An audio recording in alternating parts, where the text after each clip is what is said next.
平安。高兴第二次在建成教会分享上帝的话。今天早上我说上一次在你们的干部的退休会，去年2月的时候。好，我们一起来祷告。圣灵，求你降临，成为我们的老师，求你带领我们，知道如何活出你的话语。奉耶稣基督的圣名，阿门。我的题目是做上帝的梦。上帝很喜欢我们以他梦想为梦想。在使徒行传第2章的时候，门徒聚集在一处，圣灵降了在他们身上。那个时候，一个很老的先知实现了。开始是上帝的梦，他赐给年轻人，也给老人，给男生、女生，也给奴仆。上帝把他的圣灵浇灌在人的身上，开始人做梦。我可以说，如果你跟上帝在一起，你一定会做梦，一定会做梦。上帝是一个敢做梦的上帝，他呼召我们跟他一起做梦。我们如果停止做梦，我们没有依靠圣灵，没有依靠圣灵的力量。可是做梦不是容易的事情，很多事情不会让我们做梦。我常常问台湾的青年，特别高中生，你的未来的梦想是什么？他们常常回答说没有梦想，除了考上以外没有梦想。很多事情不让我们做梦，或是破碎我们的梦。有一次我从台湾神学院走路到故宫，那天我的目标不是去故宫的里面看东西，我的目标是看故宫的外面的风景。刚刚好那天我在那边看大自然，有2个青年，2个男生，跟我说话，他们说你可以帮我们拍照吗？我说可以啊。我发现他们是国小的同学，在高雄长大了，可是一个同学从高雄来文化大学念书。我拍照后，一个坐在我的左手边，一个在我的右手边。然后左手边的男孩子跟我说，我告诉他们我是牧师。他说牧师，你可不可以告诉我们你们基督教的故事？我是一个宣教士。这个是我最快乐的问题。即使除了他以外，没有台湾人问我这个问题，我非常快乐。我说可以啊。所以我从耶稣出生到耶稣复活，告诉他们这个故事。这个左手边的男孩子非常认真倾听我的故事，比我的神学生更认真。不是，他们2位牧师很好。然后我告诉他们这个故事后，我说我可以为你们祷告吗？你知道在台湾，我们的了解宗教还没有信主的人还会接受基督徒的祝福祷告。他说可以啊。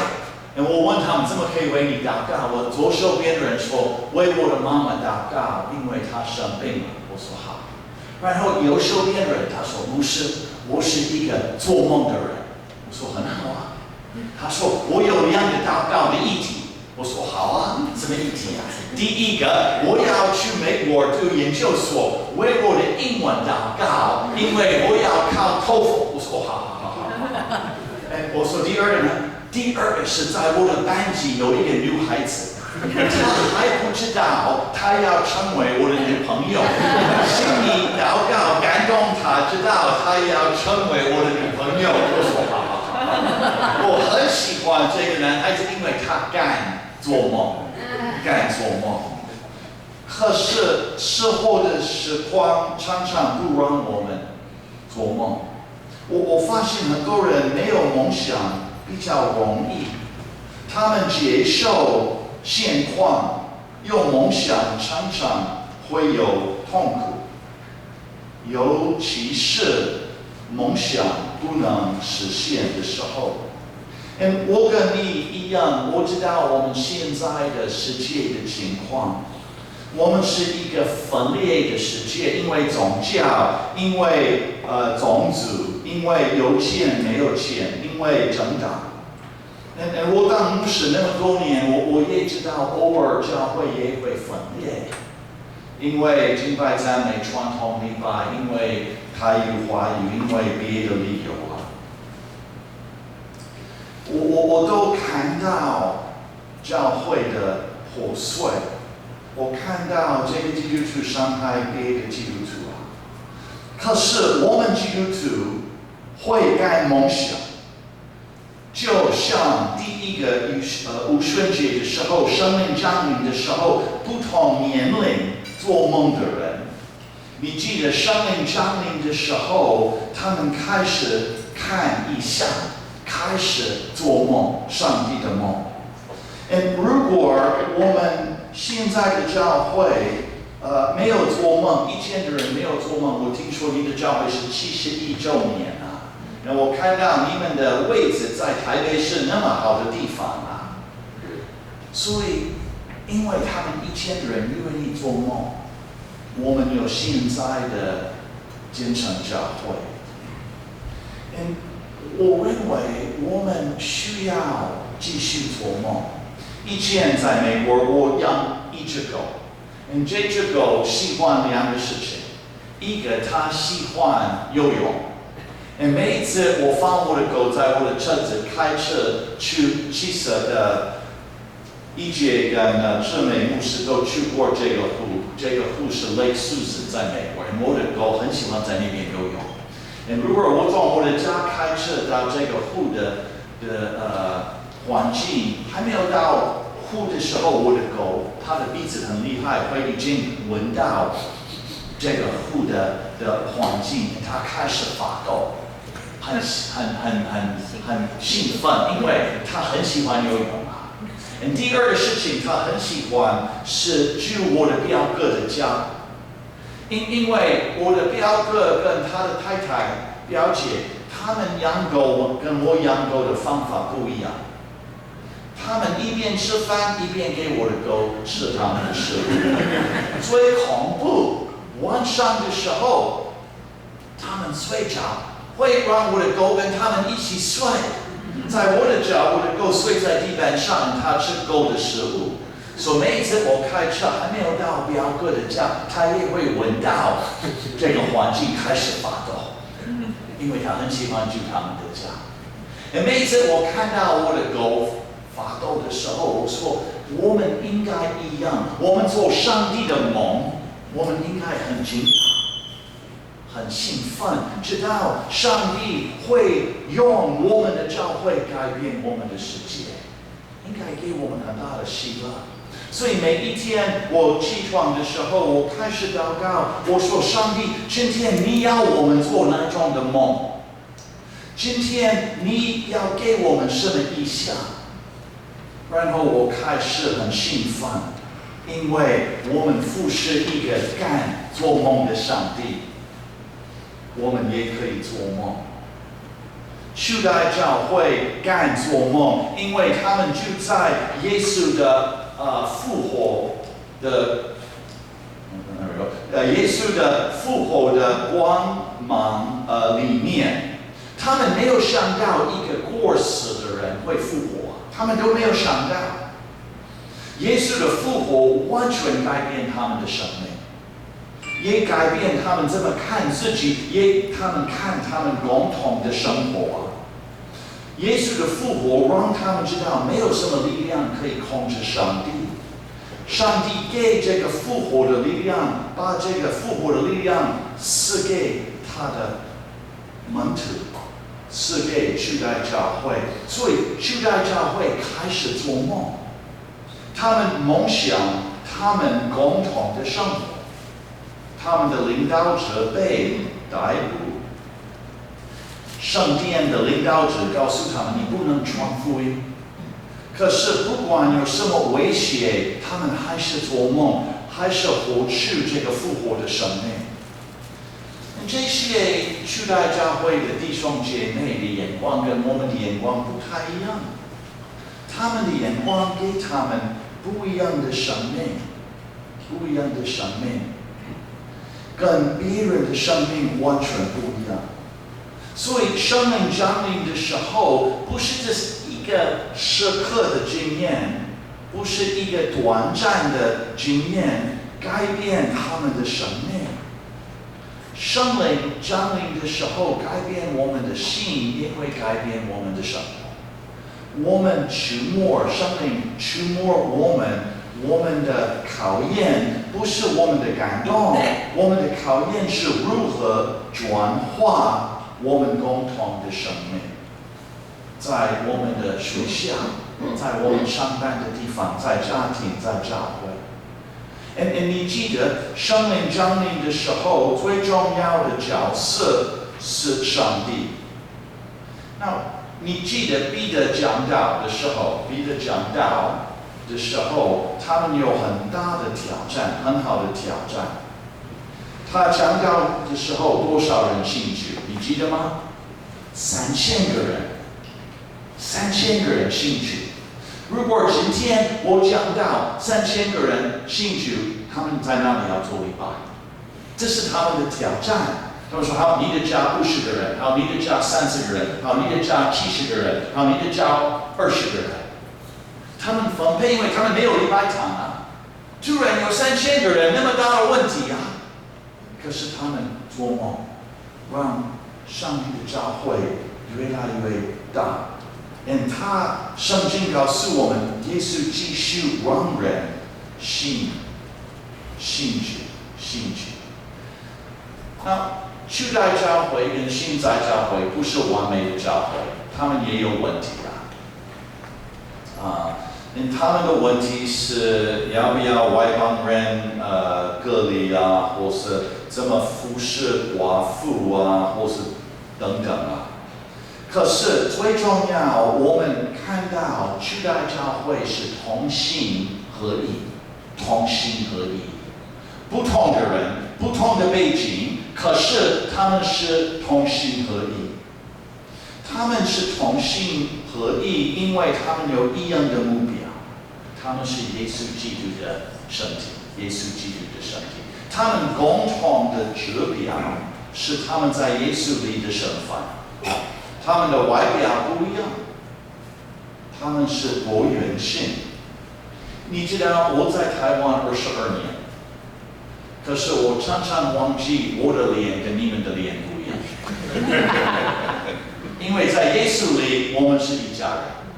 我今天没有来这里说，没有人的鼻子跟我的鼻子一样高。我没有说这句话。如果我在阳台上爬山，一个小朋友说：“妈，外国人。”我说：“在哪里？在哪里？”我真的忘记，我跟你们不一样，因为在耶稣里，背景不一样，我的口音跟你的口音不一样。可是我们都是上帝的孩子，我们是弟兄姐妹。初代教会是这样子，圣灵让他们同心合一。还有，不是只是同心合一，他们也分享，把他们的东西分享。没有一个人东西不能吃，不够的东西吃，他们都分享他们的东西。因为耶稣复活了，他们不能用他们以前的生活，生命转化了，所以他们都分享。所以他们开始活出他们的梦想，开始活出上帝国的生活。那他们的生活跟现在的生活很像，很多人要离开乡下，搬到耶路撒冷，因为找到工作，跟现在的台湾一样，所以很多人有需要。他们是一个新的家庭，你知道有一个人，他们把他们的财产都透过这个12个门徒分享给弟兄姐妹，不是只说我感动他们的生活，让他们看到这个感动。有一个人，他的名字是什么？有一次，然后成为刚刚念这个经文，有一次成为什么名字？巴拿巴。你知道，人信上帝后，上帝常常给他们不一样的名字吗？不一样的名字。保罗本来是扫罗，有一次成为巴拿巴。巴拿巴希伯来文和希腊文的名字是会鼓励别人的人。巴拿巴是会鼓励别人的人。我们都知道，巴拿巴有一块土地，他把这个土地买掉，用这个钱奉献给教会，帮助需要的人。所以他的生活见证他的改变。我在台湾22年，台湾长老教会都没有给我谢礼，不是台湾长老教会不愿意给我谢礼啊，是美国长老教会都奉献让我来台湾。今天在美国，他们还没有，现在还是礼拜6晚上，他们现在都睡。明天他们聚会的时候，很多教会会奉献，还有为我祷告。有一个我以前的教会的阿嬷，现在91岁，没有来过台湾。可是他听到我2年以前台南有一个大地震，他听到这个地震，他写这个卡片。他说：“亲爱的约翰，我们非常难过，听到台湾发现很大的地震，我们马上开始为台湾祷告。求你告诉你的台湾朋友，在美国有一个阿嬷爱他们。”这是巴拿巴。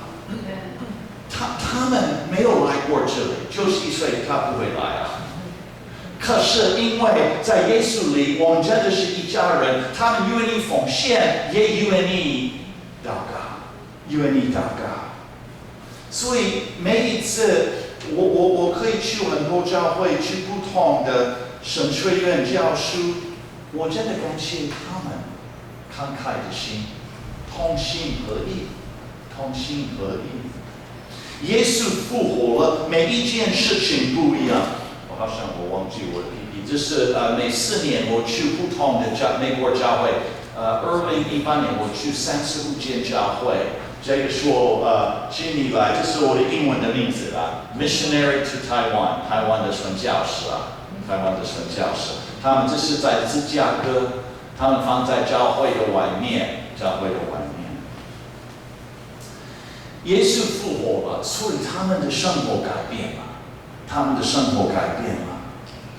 在云林县，台湾云林县有一个小教会，这个教会很特别，水灵教会，喝水的水，水灵教会。水灵教会的牧师跟师母是我以前的学生，在台湾神学院。庄信仁跟方军，他的太太，凤君，他们筹钱，这是10年以前，他们毕业后筹钱，他们筹水灵教会。那信仁牧师那个时候是传道，他对青少年有很大的负担，凤君他的太太对儿童有很大的负担。可是他们第一个礼拜天去水灵教会，有7个老人，都没有青少年，都没有儿童。可是我认为那个时候水灵教会以为传道人要来教会帮他们办教会的告别礼拜，意思是要关门啊。可是新人跟凤君开始为水灵教会祷告，他们有7个会友，3个是长老，所以在7个里面有3个长老。他们说：“长老们，我们要开始求圣灵改变水灵教会。每一年，他们要我去他们的教会分享。我去年在那边，不是7个老人而已，有60个社区的青年跟儿童。我讲到的时候，你看到礼拜堂充满儿童跟青少年，这些儿童、这些青少年，爸爸妈妈没有兴趣，他们都是第一代。他们因为爸爸妈妈没有陪孩子做礼拜，还有他们的礼拜都是台语啊，那么多儿童都学习台语啊，台语啊，没有人跳舞啊，他们都跳啊。你看旁边都是青少年，这个教会很特别，每一个礼拜教会付他们的大学生的火车票，从台南啊、桃园啊、台北回来。因为牧师说，教会祝福你，现在你要祝福这些儿童啊，这些儿童。我去年礼拜天下午讲到后，牧师说你要不要借我的脚踏车，骑脚踏车？我说好。他说好，2个高3的同学会陪伴你骑脚踏车。所以我们在田里，因为都是农场，我们在那边骑脚踏车。骑超过5分钟，一个第一代的高3的同学说：“牧师，你如何知道上帝呼召你当牧师？”我说：“上帝，我以为我们的议题、我们的题目都是骑脚踏车，可是你有别的意思。”所以我跟他们说：“好，我们去 7喝饮料聊天，因为7是他们的活动中心啊，那边真的。”所以我们在7，2个高中的学生跟我一起喝饮料。我问他们：“你服侍喜欢什么？”另外一个高3的男孩子说：“牧师，以前教会祝福我那么多，现在我要成为儿童的祝福啊！”我非常感动，非常感动。他们很喜欢他们的教会的哥哥跟姐姐。2年以前我去那边，他们有一个台南教会跟他们一起做礼拜，台南教会坐游览车来水里一起做礼拜。他们做礼拜后，他们有很多食物给客人吃。我看那边的青少年儿童都等客人先吃饭，然后他们吃饭。吃饭后是他们的青年都扫地。我以为，扫地后他们可以回家休息，没有。他们扫地后，他们办一个客服班，青少年带给儿童上。一个小教会，7个人的教会，愿意做上帝的梦。现在成为那么多人的祝福，那么多人的祝福啊！牧师、师母、长老、执事都做梦。我记得我问他们的长老，他快70岁，我说长老，那么多儿童青年来你的教会，会不会给你麻烦？他说牧师，完全没有麻烦。他说你担心什么？他说我有一个担心，我们的牧师会离开我们了。我看到这个开放的心，我看到一个教会在云林县，很多人说没有儿童，没有青年，有。建成教会，你继续做梦，因为上帝很喜欢做梦，很喜欢我们跟他一起做梦。上帝要建成教会继续成为这些老人逝去的老人的祝福，也要青少年儿童的祝福啊！隔壁有播种。我没有来过你们的教会，我经过很多次在承德路都不知道你们在这里啊。可是我看到你的位置很棒，今天牧师带我去走一走啊，我发现你们在很棒的位置啊，可以继续成为这个社区大同区的祝福啊。不要满足在很小的事。因为上帝对你的家庭、你的教会有更大的梦想，所以成为教会的鼓励者，鼓励年长的人，鼓励我们的青年，鼓励我们的儿童，鼓励我们的年长的父母亲。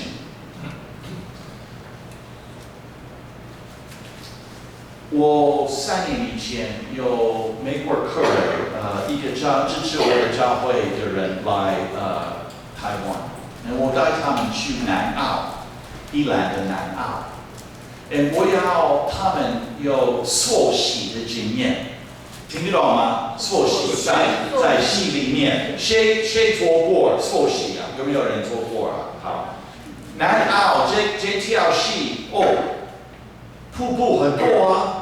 水的压力很大，然后你看这个美国长老，他很壮，他说：“马牧师，我在上面等你们，我怕我太壮，会给那边的泰尔族的青年太大的压力。”所以我告诉这些青年，他们说：“马牧师告诉长老，他要陪我们，我们会帮助他。”你知道吗？这些青年真的很辛苦啊，帮长老溯溪。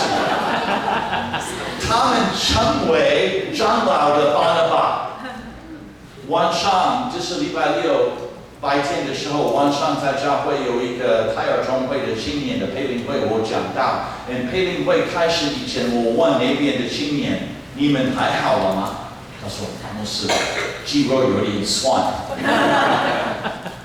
我说：“谢谢你们成为我们的巴拿巴，我们的巴拿巴。”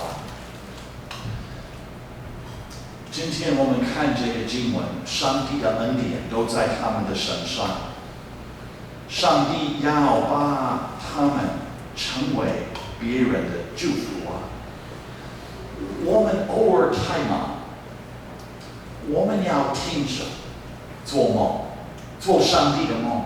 你们长老，你们执事，你们干部，你们弟兄姐妹，上帝要继续祝福建成教会，要继续祝福这间教会，也成为这个区的祝福，也成为台北的祝福，也成为台湾的祝福，也成为世界上的祝福。所以今天牧师来开始接我们下山在那边吃早饭，以后走一走，天气好舒服。因为我认为今天是很好的做梦的一天，所以离开这里，做上帝的梦。你们愿意吗？愿意。好，我们一起来祷告。